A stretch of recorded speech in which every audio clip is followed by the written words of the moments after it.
You guys, hi! Okay, so off ko pa rin ngayon.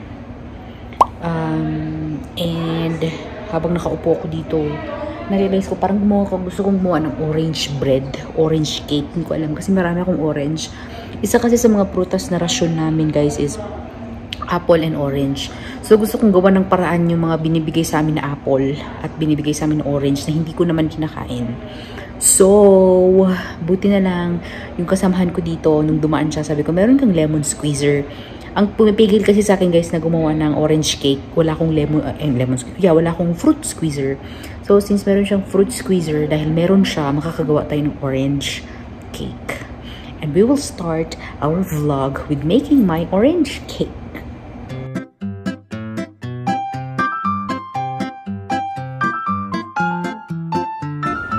So, magsisimula tayo sa 3 pirasong itlog. And then, maglalagay tayo ng 3/4 cup na sugar. Bakit may nagbabagsak ng pinto? Nagbibideo ako. Anyways, kailangan natin batihin ng mabuti guys hanggang sa maging pale color siya. Pale and thick ang consistency niya. And then, maglalagay tayo ng mantika. 1/2 cup na mantika. And then, mag-grate tayo ng orange zest. 2 teaspoon na orange zest. We have to make sure lang guys na yung orange part lang talaga nung orange ang i-kukudkud nyo. Huwag nyo isali yung white part kasi medyo mapait na yun. Hindi na siya malinamnam. Okay? Then as usual, imekos-mekos na yan para makakain na. Diba? And then maglalagay tayo ng 2 cups of flour. 2 cups of flour and sukat-sukat. Nga pala guys, yung aking apple cake medyo na po perfect ko na. Kaya kailangan maka-perfect na naman tayo ng isa pang klaseng cake. Diba? And then 1/4 teaspoon ng salt. At huwag kalimutan ang baking powder. Nom-nom. So at this point, spatula na yung gagamitin ko kasi mas magandang mag-mix ng dry ingredients sa mga liquid ingredients kapag spatula na yung ginagamit. Charas! Experiencado na ako masyado guys. 10 beses pa lang ako nag-bake. Kung makabigay ako ng tip sa inyo, kala mo, Iron Chef Americana ako. Bunga.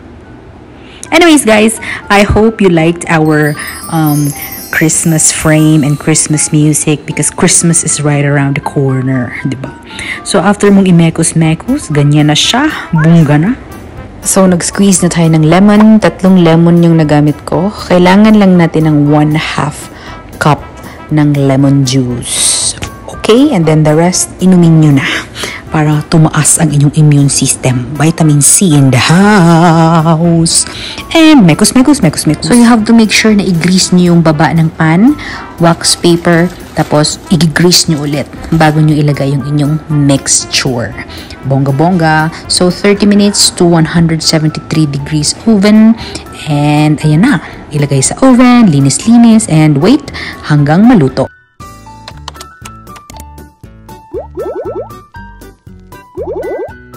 So, habang naghihintay tayo ng ating orange bread, ako ay magto-toast ng bread. Kasi kakain ako ng bread.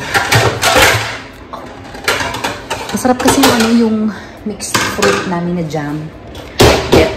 Bet ko. Wala kaming toaster guys, pero ilalagay ko siya sa microwave oven. Effective naman, tumitigas siya. So, yung mga tinapay ko, nilalagay ko siya sa freezer. Nakita ko to kay Simply Race, yung pinapanood ko na vlogger na taga-Australia. Mas matagal masira yung bread pag nasa freezer. Tapos kung kakainin mo, saka mo na lang siya iinit. Ilalagay ko siya ng 1 minute and 30 seconds. Tapos binabaliktad ko 30 seconds. Tapos toasted na siya. Ay, musok siya. Lagyan ko kasi siya ng 2 minutes o see. Na-toast siya guys. Ay, nasunog. Kaya pala may nasunog. Nilagay ko kasi siya ng 2 minutes diretso. Dapat pala putol-putol. Open natin yung bintana. Kasi magkaroon tayo ng ebidensya na ako ang may kasalanan. Sorry. This one is still cooking. Silip nga. Ooh, that's nice. We will leave it for a couple of 10 minutes pa. Gusto ko magkape. Kaso, pag magkape ako, it's too late to apologize na guys. Anong oras na? Taste test. Sarap. Amoy sunog na tinapay. Good.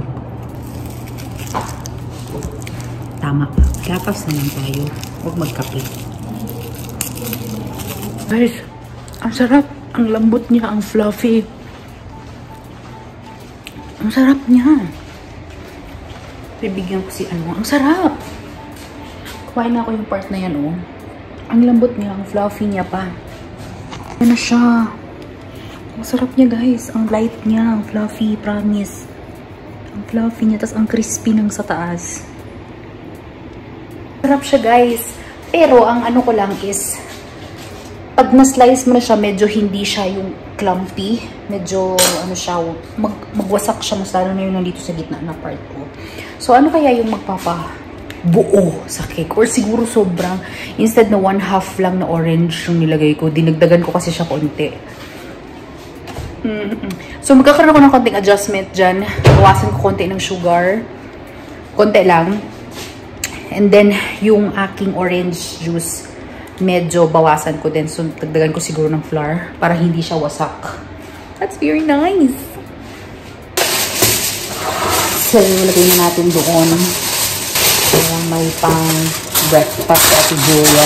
Tapos yung natira, ilahin ko bukas sa duty. Tapos gawa na lang tayo ulit next time na orange cake. Medyo matamis siya ngayon. Feeling ko medyo matamis. Meron akong problema guys dun sa ano ko, sa aking BDO account. Hindi ako makapadala sa Metrobank. Gusto ko sana magpadala ng money kay mama. Pero unable to send money. Hindi ko alam. Tinanong ko yung mga iba kong kaibigan na gumagamit naman ng BDO. Nakakasend naman daw sila sa Metrobank. Alam mo yun kung kailan kailangan mo mag-send. Sa akin hindi makakasend. Talagang BDO. Ang pakisama.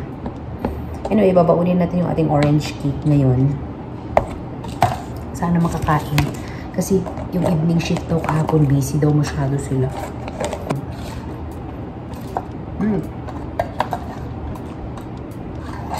Gusto ko yung asim niya.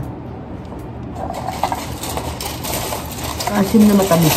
So, tayo ay nakapag-break. Gusto ko yung orange cake ko. Seryoso. Kung mahilig kayo sa matamis gaya ko, tapos, alam mo yung parang may sipa, malakas yung sipa ng asin. Sobrang gusto ko, asin. So, ako'y magkakape. Kasi ang food namin ngayon is burger. Yeah. Kain lang tayo saglit. And then, rampa-rampa na naman tayo sa labas. Hindi siya masyadong busy, thank God. Ay, salamat talaga sa Panginoon.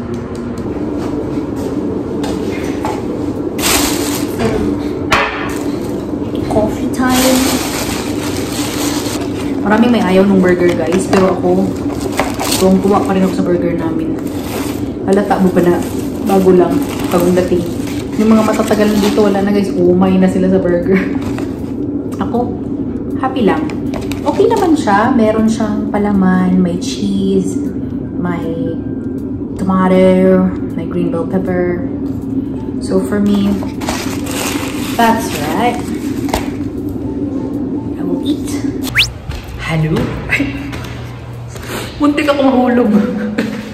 Kasi naghahagdanan ako pag sabi ko ng halo. Baliktad-baliktad. Sana ang tambok guys. Meron pa akong i-share sa inyo. Yung aking sobrang proud na cake. Diba sabi ko sa inyo, kakaiba yung lasa ng cake na yan. Kasi guys, before, nakatry na talaga ako gumawa nitong orange cake na ito. Pero, ba't malamig? Pero hindi siya ganito kamalasa.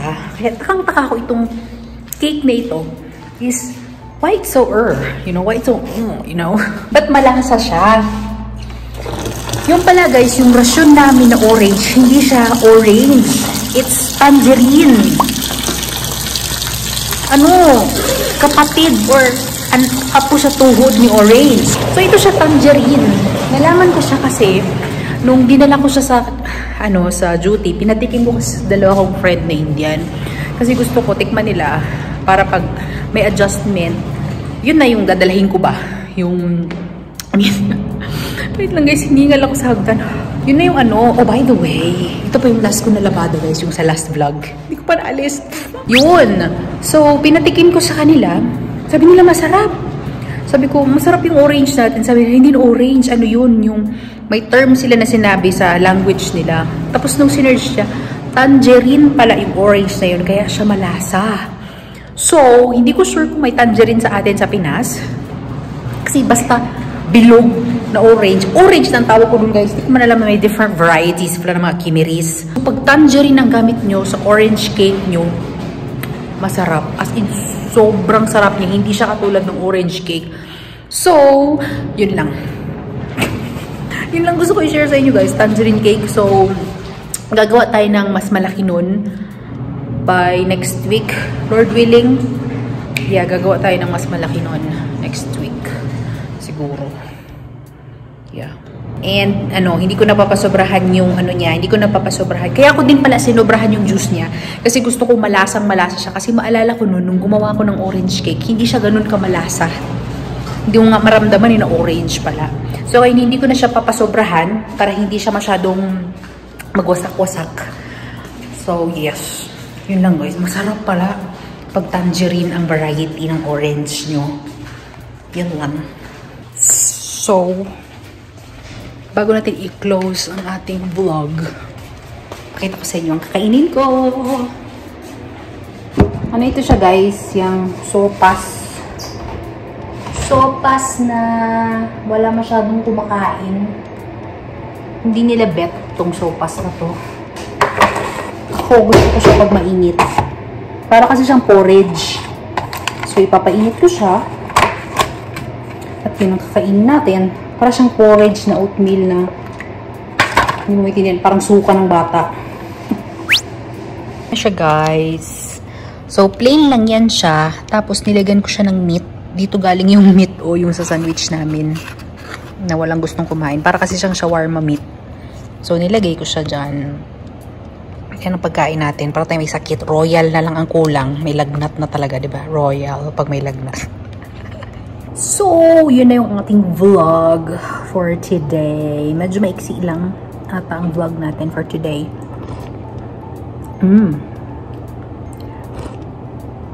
Lagyan ko kayo ng pepper or salt. So, masarap naman yung food nila guys pag titimplahan mo. Kailangan mo lang talaga siyang timplahan. Nagsopas pala ako ngayon guys kasi yung ngipin ko masakit. Actually, nung nag-medical ako, sinabihan na ako ng doktor na magpabunot. Hindi ako nagpabunot. So, naabutan na ako ng sakit ng ngipin. So, sa Monday, magpapabunot ako.